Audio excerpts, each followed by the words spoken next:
Good afternoon, everyone. I'm Ken Fischer. I'm Beth's second son, and I live in Ann Arbor, Michigan with my wife Penny, whom you just heard play the flute. Since so many of you here knew Mom only in her past 11 years here in Madison, I thought I'd give you a brief biography of Mom's time before she came here.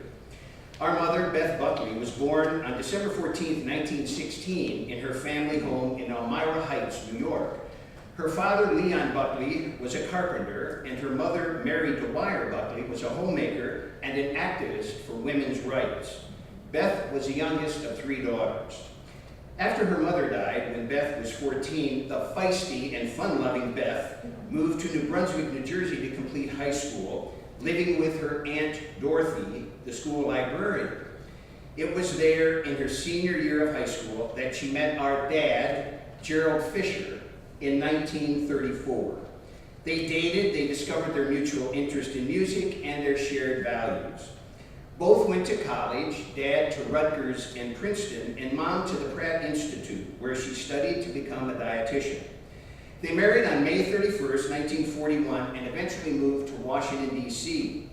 After Pearl Harbor, Dad joined the Navy, and together they began a family, first welcoming Jerry in 1943 and me in 1944. Dad worked for the government through the end of the 1940s, and after third son Norman was born in 1949, our family moved to Michigan, settling in a small town called Plymouth, as Dad started a new career in finance at the Ford Motor Company. Plymouth, which is located halfway between Detroit and Ann Arbor, is where Mom considered home. Mom and Dad plunged into school, church, and community activities.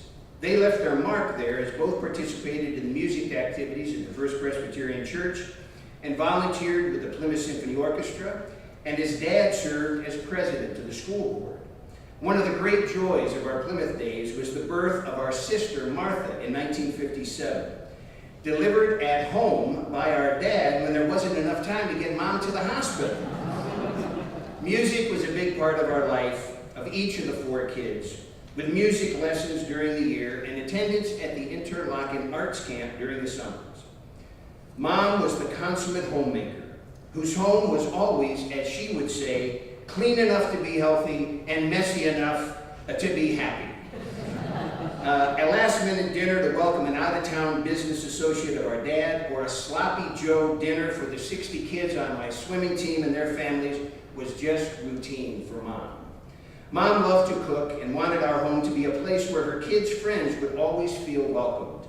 The result was that many of our friends considered our mom to be their second mom.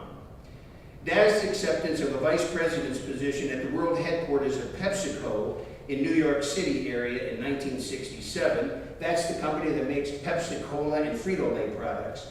That took Mom and Dad back east, where they settled in Darien, Connecticut. By then, Martha was the only child remaining at home, and the special relationship between her and Mom deepened from that point on.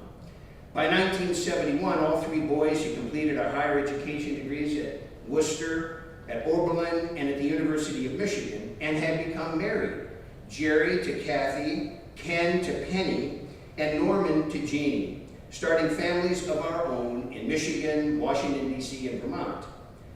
Mom was never comfortable with the status-conscious country club life that surrounded her in Darien. So after Dad retired from PepsiCo in 1982, she was thrilled when they moved back to Fairfax, Virginia, where Martha and her husband, Bill, and Penny and I were living less than 10 miles away. Dad did volunteer work with a population crisis committee.